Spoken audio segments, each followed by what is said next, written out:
You are watching Rahinijar TV with Ilama Sayyid Abdul Basit Bukhari.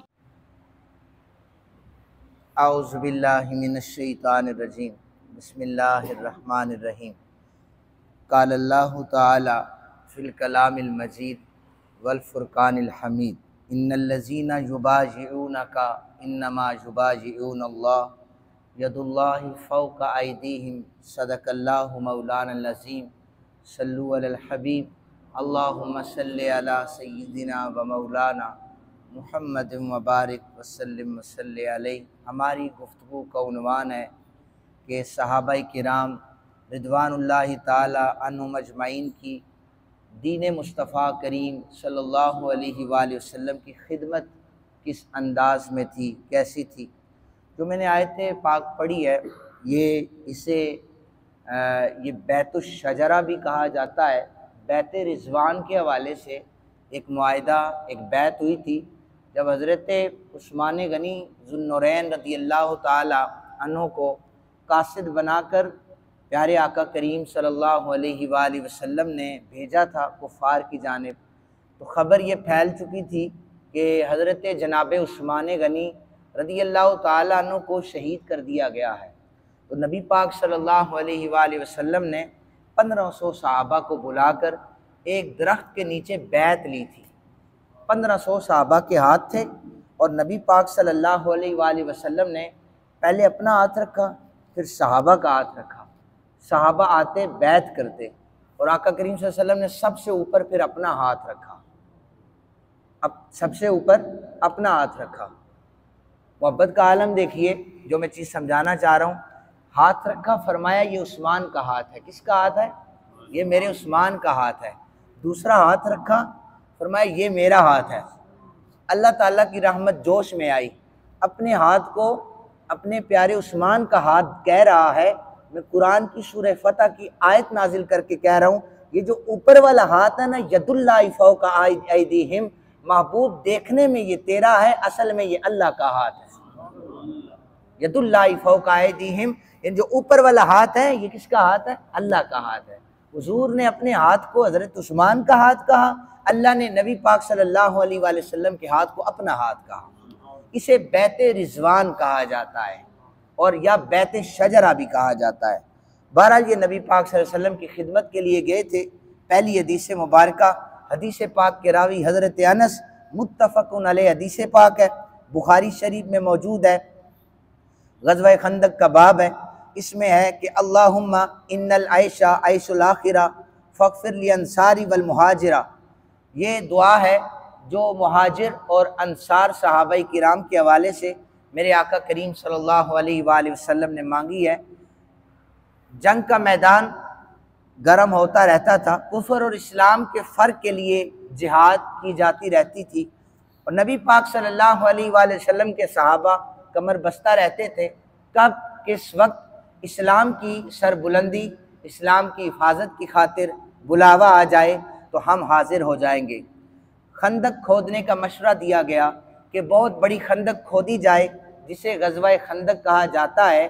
ग़ज़वा अहज़ाब के हवाले से भी इसे याद किया जाता है। सर्दियों का मौसम था और सुबह सुबह जब हर वक्त हर जगह पर ठंड पड़ी होती है, मुहाजिर और अंसार में से जो अमीर तरीन सहाबा थे, अमीर तरीन, ग़ुलाम नहीं, अमीर तरीन सहाबा थे, खुदाल, बेलचे और मुख्तलिफ आले लेकर वो ज़मीन पर पहुँच गए और अपने हाथों से खंदक को खोद रहे थे। मेरे आका करीम सल्लल्लाहु अलैहि वसल्लम ने उनका ये जज्बा देखा तो आप सल्लल्लाहु अलैहि वसल्लम ने जब देखा ना कि दिन चढ़ चुका है और भूख से इनका बुरी हालत हो चुकी है, मेरे आका करीम ने हाथ उठा दिए, फरमाया अल्लाहुम्मा इन्नल आयशा आयशुल आखिरा, या अल्लाह मेरे अंसार और मुहाजिरीन की मग़फ़िरत फरमा दे, ये दीन के लिए आए हैं। फिर फरमाया या अल्लाह मेरे अंसार की मग़फ़िरत फरमा, इनकी मदद और नुसरत फरमा। जब ये दुआ की तो अंसार और मुहाजिरीन मुखातिब होकर क्या अर्ज़ करने लगे, आका हम वो लोग हैं कि आपके हाथ पर हमने बैत कर ली है, अब हम 1 इंच भी पीछे नहीं हटेंगे। तो नबी पाक सल्लल्लाहु अलैहि वसल्लम के जब ये सहाबी जब भूख से निढाल हो गए तो कमली वाले आका करीम सल्लल्लाहु अलैहि वसल्लम ने अमीर बन के, सिपा सलार बन के पीछे नहीं खड़े हुए, आप भी इनके साथ काम करने लग गए। तो जब साहबा ने अर्ज की ना, हुजूर ये देखे ना हमारे पेटों पर एक एक पत्थर बंधा हुआ है, कमली वाले आका करीम सल्लल्लाहु अलैहि वसल्लम ने अपनी कमीज मुबारक उठाई और फरमाया तुम्हारे पेटों पर एक पत्थर है, मुझ मोहम्मद अरबी के पेट पर 2 पत्थर बंधे हुए। भूख से बुरी हालत थी। तो ये नबी पाक सल्लल्लाहु अलैहि वसल्लम के सहाबा का जज्बा था। दूसरी हदीस मुबारक है, बुखारी और मुस्लिम में भी मौजूद है, निसाई में भी मौजूद है और मुस्नद अहमद में भी मौजूद है, सही इब्ने हब्बान में भी मौजूद है। 5 किताबों के हवाले मौजूद हैं। रिवायत करने वाले रावी हज़रत अनस हैं, कहते हैं नबी अकरम सल्लल्लाहु अलैहि वसल्लम ने फरमाया, या माशरल अंसार, ए गिरोह अंसार, क्या मैं तुम्हारे पास इस वक्त नहीं आया जब तुम राह रास्त से भटके हुए थे, तुम रास्ते पर नहीं थे, और अल्लाह ताला ने मेरे सबब, मेरे ज़रिए से तुम्हें हदायत अता फरमाई। क्या मैं तुम्हारे पास इस वक्त नहीं आया जब तुम मुख्तलिफ ग्रोहों में बटे हुए थे, मेरी वजह से अल्लाह ने तुम्हें जमा फरमाया है। क्या मैं तुम्हारे पास इस वक्त नहीं आया जब तुम आपस में जानी दुश्मन थे, अल्लाह ने मेरी वजह से तुम्हारे दिलों में मोहब्बत को पैदा किया है। उन्होंने अर्ज़ की, या रसूल अल्लाह सल्लल्लाहु अलैहि वसल्लम, बिल्कुल ऐसा ही है, आप इसी तरह हमारे पास तशरीफ़ लाएँ। तो हुज़ूर नबी रहमत सल्लल्लाहु अलैहि वसल्लम ने फिर सवाल किया, फरमाया, ए अंसार, तुम ये नहीं कहते कि मैं खौफ की हालत में तुम्हारे पास आया था, जब मुझे अपनों ने इनकार कर दिया था, मुझे अपनों ने मुल्क बदर कर दिया था और मुझे अपनों ने मानने से इनकार किया था, मुझे जुल्म और सितम मेरे ऊपर ढा रहे थे, ये कहो ना कि आका आप तब आए थे कि जब खौफ था। सहाबा किराम ने अपने हाथों को जोड़ा और आका करीम सल्लल्लाहु अलैहि वसल्लम के आगे झुक गए, कहने लगे, आका ये आप पर हमारा कोई एहसान नहीं है, बल्कि आपका तशरीफ लाना हम पर आपका एहसान। सहाबा ने एहसान नहीं जितलाया कि बड़ा कमाल किया है हमने, ऐसा नहीं कहा। सहाबा भी असल में सिखा रहे हैं, जो मैंने दिन में भी अर्ज किया था कि पीरी मुरीदी का तसव्वुर क्या है। पीर ऐसा होना चाहिए तो मुरीद भी ऐसे होने चाहिए। मैंने दिन में अर्ज की थी, तो बाद में वैसे मुझे ख्याल आया कि मैं ये भी अर्ज करूं कि मैंने इस मसनद पर बैठकर हक और सच बोलना होता है। इससे हरगिज़ ये मतलब नहीं है कि हम औलियाए किराम के ख़िलाफ़ हैं या अस्तग़फिरुल्लाह पीरी मुरीदी के ख़िलाफ़ हैं, ऐसी बात नहीं है। ये हम शरीयत की बात करते हैं। तो मैंने ये अर्ज, मेरा जो मकसद था कहने का वो ये है कि जो कुरान ने क्राइटेरिया रखा है, जो कुरान ने तराजू लगाया है, आप उस तराजू को लगाएं, उस तराजू को सामने रखें, फिर पीरों को तोलना शुरू करें। जो जो शख्स कुरान और हदीस, फरमाने रसूल पाक, फरमाने सहाबा, इन पर पूरा उतरता है, उसे अपने सर का ताज औलिया किराम माने। लेकिन जो शख्स कुरान पाक के मुतालिक भी ज़िंदगी नहीं गुजारता, अहादीस के मुताबिक भी ज़िंदगी नहीं गुजारता, तो हमारा तो उससे कोई ताल्लुक़ नहीं है। ये हक और सच है और यही बयान होता है। तो नबी पाक सल्लल्लाहु अलैहि वसल्लम पीराने पीर हैं, सारे सहाबाई किराम के मुर्शिद हैं, उन्हें पाल रहे हैं। आका करीम सल्लल्लाहु अलैहि वसल्लम से जब सहाबाई किराम को मुखातिब करते हैं तो सहाबाई किराम अर्ज़ करते, आका हम हज़रत मूसा के उम्मतियों की तरह ये नहीं कहेंगे, आप जाने और आपका खुदा जाने। या रसूल अल्लाह सल्लल्लाहु अलैहि वसल्लम, आपके हाथ पर बैत कर लिया है, अब जीना मरना आपके कदमों पर है। तीसरी हदीस मुबारक समात फरमाएं।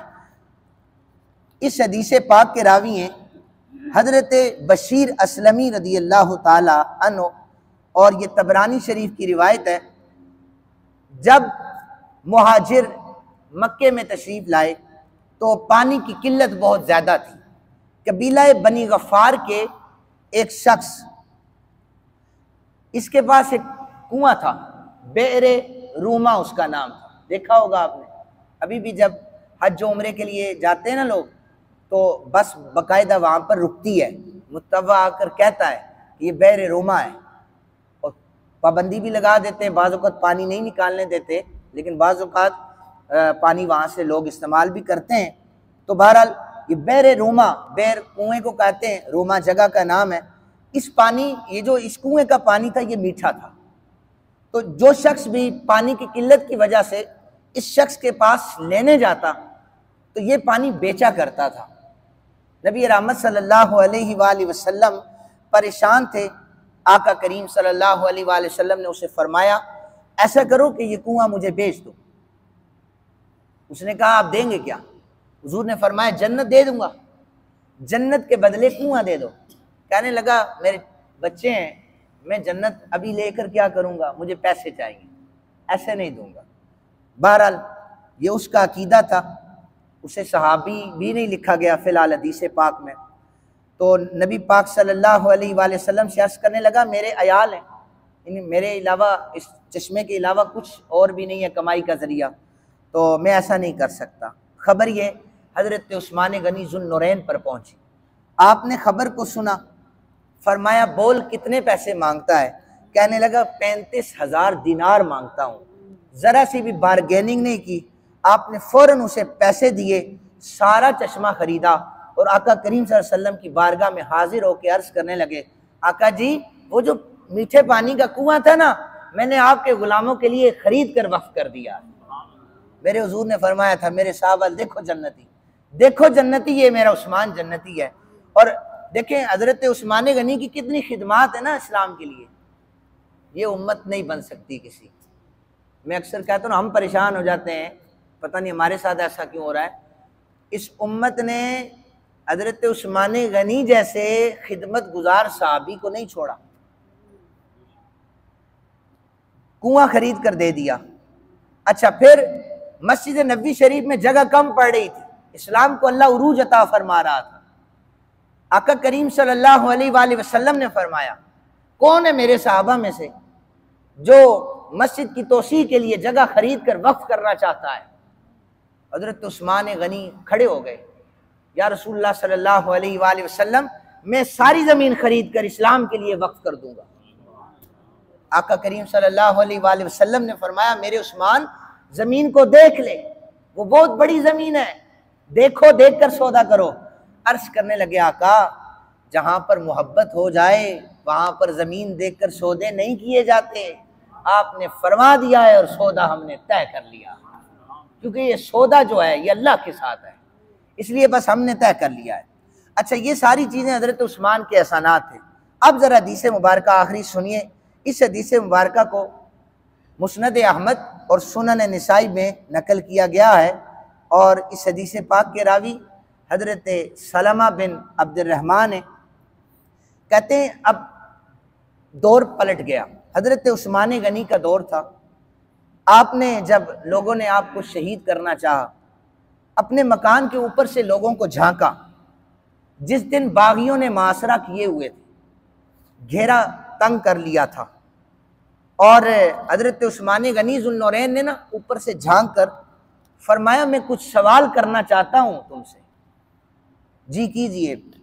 फरमाया कि जब तुम में से कोई है ऐसा बंदा जिसने जबले ओहद पर कमली वाले आका करीम सल्लल्लाहु अलैहि वसल्लम का कलाम सुना था, कि जब आका करीम सल्लल्लाहु अलैहि वसल्लम के दाएं जानिब हज़रत अबू बकर पाक थे, हज़रत उमर भी थे, मैं भी था, हज़रत उस्मान कहते हैं। तो नबी पाक सल्लल्लाहु अलैहि वसल्लम जब चढ़े थे तो ओहद का पहाड़ कांपना शुरू हो गया था। आका करीम सल्लल्लाहु अलैहि वसल्लम ने ठोकर मार के फरमाया था, ओहद पहाड़ क्यों कांप रहा है? तुझे पता नहीं तेरे ऊपर एक नबी खड़ा है, तुझे पता नहीं एक सिद्दीक भी खड़ा है, और 2 शहीद भी तेरे ऊपर खड़े हैं, अभी जिंदा हैं। हुजूर ने बिशारत अता फरमाई, ये शहीद खड़े हैं। हुजूर को पता था कि ये शहीद हैं। तो हज़रत उस्मान गनी ने पूछा, तुम्हें नहीं पता हुजूर ने मुझे शहीद कहा है? लोगों ने कहा, पता है, छोड़ नहीं सकते। उनके दिलों पर मोहरें लग चुकी थी। हज़रत उस्मान गनी ने फरमाया, मैं ये तुमसे पूछना चाहता हूँ, 1500 सहाबा की बैत जब नबी पाक सल्लल्लाहु अलैहि वसल्लम ने की थी, तुम में से कोई हाजिर था? लोग कहने लगे, हाँ। आपने फरमाया कि तुम्हें पता है कि हुजूर ने अपने हाथ को मेरा हाथ कहा था? कहने लगे, हाँ पता है। फरमाया, फिर भी तुम मुझे कत्ल करना चाहते हो? हज़रत उस्मान गनी ने तीसरा सवाल किया, फरमाया कि तुम्हें पता है जब जब इस्लाम के लिए माल की ज़रूरत पड़ी, 3 दफ़ा हुजूर ने आवाज़ लगाई, सहाबा के मजमे से कोई खड़ा नहीं हुआ था, तो मैं खड़ा होकर इस्लाम की खिदमत के लिए मैंने हमेशा कुर्बानी दी, फिर भी मुझे कत्ल करना चाहते हो। फिर हज़रत उस्मान गनी ने फरमाया, तुम में से ऐसा कोई है, जब मस्जिद नबवी शरीफ की तोसी की बात हो रही थी, तुम्हारे पास तो पैसा ही नहीं था, तो उस वक़्त मैं खड़ा हुआ था, मस्जिद नबवी खरीद कर दी थी, तुम गवाह थे? लोग कहने लगे हाँ। आपने फरमाया कि अभी भी मुझे कत्ल करना चाहते हो? फरमाया जब तुम पानी के प्यासे थे, जब तुम्हें मीठा पानी मुयस्सर नहीं था, कैद साली के दौर में तुम्हें पानी की ज़रूरत पड़ी, मैंने तुम्हें पानी का चश्मा खरीद कर दिया था, पानी का कुआं मैंने खरीद के दिया था, तुम अब भी मुझे कत्ल करना चाहते हो? ये नबी पाक सल्लल्लाहु अलैहि वसल्लम का सहाबी हजरत उस्मान गनी जुल्नूरैन ये जुमले बोल रहे हैं, लेकिन दिलों पर जिनके मोहरें लग जाएं, जिन्होंने कलमा भी पढ़ा हो, मोहरें लग जाएं, वो ये चीज़ मानने के लिए तैयार नहीं। इस उम्मत ने ना सहाबा किराम को छोड़ा, न नबी पाक सल्लल्लाहु अलैहि वसल्लम की औलाद को छोड़ा। ये जो आजकल के दिन है ना, ये हजरत इमाम हसन पाक के हवाले से भी है, आपकी शहादत भी इन दिनों में। आप करबला का वाक़या तो सुनते हैं ना सारे, करबला में ये जुल्म हुआ, ये जुल्म हुआ। हजरत इमाम हसन को 5 मरतबा जहर दी गई। कितनी मरतबा? कभी खाने में मिलाकर, कभी पानी में मिलाकर, कभी जनाब तलवार की जो है वो नोक चुबा कर जहर दी गई। इतना जुल्म किया गया हजरत इमाम हसन पाक पर। ये भी हुजूर के नवासे थे, और देखने वाला जो ही चेहरा देखता तो कह उठता था कि लगता है नबी पाक सल्लल्लाहु अलैहि वसल्लम तशरीफ ले आए। 5 दफ़ा इस उम्मत ने जहर दी। किस मुंह से ये वाला आले मोहम्मद पढ़ते हैं, किस मुंह से हुजूर का कलमा पढ़ते हैं? 5 दफ़ा जहर देने के बाद, अच्छा आप ना जगह बदला करते थे। इमाम हसन पाक एक दफ़ा जहर दी, आपने सोचा कि यहाँ पर मुझे लोग तंग करते हैं, मैं मदीना पाक चला जाऊँ, मेरे नाना का शहर है, मुझे यहाँ पर अमान मिल जाएगा। वहाँ पर लोगों ने जहर दी, वहाँ से छोड़ के फिर आगे तशरीफ ले गए, फिर वहाँ पर जब गए तो आप वहाँ पर भी जहर दी गई। जब जहर का असर इतना सख्त हुआ कि आपकी अंतड़ियाँ चिरने लगी, अंदर से गोश्त उखड़ने लगा, तो हज़रत इमाम हुसैन पाक को बुलाया। कहने लगे, हुसैन मुझे पता है कि जहर किसने दिया है, लेकिन मैं बताता नहीं हूँ इसलिए कि मैं अमन पसंद हूँ। तुमने किसी को कुछ नहीं कहना, मैं अपने साथ किए जाने वाले हर बंदे को माफ़ कर रहा हूँ। सैयदा आयशा सिद्दीक़ा पाक से अर्ज़ कर देना, मेरी ख्वाहिश ये है कि मैं अपने नाना के पहलू में दफन होना चाहता हूँ, मुझे वहाँ पर दफन कर देना। इस पर भी अगर कोई रोला पड़ता है, फितना पड़ता है, फितने की तरफ ना जाना, फिर कोई दरमियाना सा फैसला करके मुझे दफन कर देना। इमाम हसन पाक की जब मुबारक जिस्म को उठाया गया, तो आपके जनाजे पर पहला तीर जिसने मारा था वो मरवान था। मरवान बिन हकम ने तीर मारा था इमाम हसन पाक के जनाजे पर। इसने तीरों की बरसात की थी इमाम हसन पाक के जनाजे पर। और जब रोज़ा रसूल सल्लल्लाहु अलैहि वसल्लम में आपकी तदफीन की जाने लगी, कलमा पढ़ने वाले उम्मती खड़े हो गए, नहीं दफन होने देंगे उसे हसन को। यहाँ पर इख्तिलाफ क्या था? बुग़्ज़ अहले बैत। क्या था? बुग़्ज़ अहले बैत, नहीं दफन होने देंगे। यार तुमने देखा नहीं है कि कंधों पर इमाम हसन सवार होते थे, सीने पर इमाम हसन सवार होते थे। हुजूर ने खुद फरमाया था, जिसने मेरी शबी देखनी है तो पेशानी से लेके नाफ तक देखो, हसन मेरी तरह है। और जनाबे अबू बकर पाक को मदीने की गलियों में कंधे पर बिठा कर फिरा करते थे। लोगों, जिसने नबी पाक सल्लल्लाहु अलैहि वसल्लम की तस्वीर देखनी है, हसन पाक को देखो। उम्मत ने कहा, हम नहीं मानते किसी चीज़ को, हम तैयार नहीं है। ये मुंह से उम्मत अदब करती है, ये दिल से अदब नहीं करती। इन्होंने ना सहाबा को छोड़ा है, ना अहले बैत को छोड़ा है। तो दुआ करें अल्लाह ताला जितने भी हम हज़रात बैठे हैं, हमें दीन मुस्तफ़ा करीम सल्लल्लाहु अलैहि वसल्लम की खिदमत की खातिर कबूल कर ले, हमसे खिदमत के कोई काम ले ले कि हम इस्लाम की खातिर, दीन की खातिर खिदमत करें। अल्लाह ताला से दुआ है, अल्लाह ताला हम सबको अमल करने की तौफीक अता फरमाए।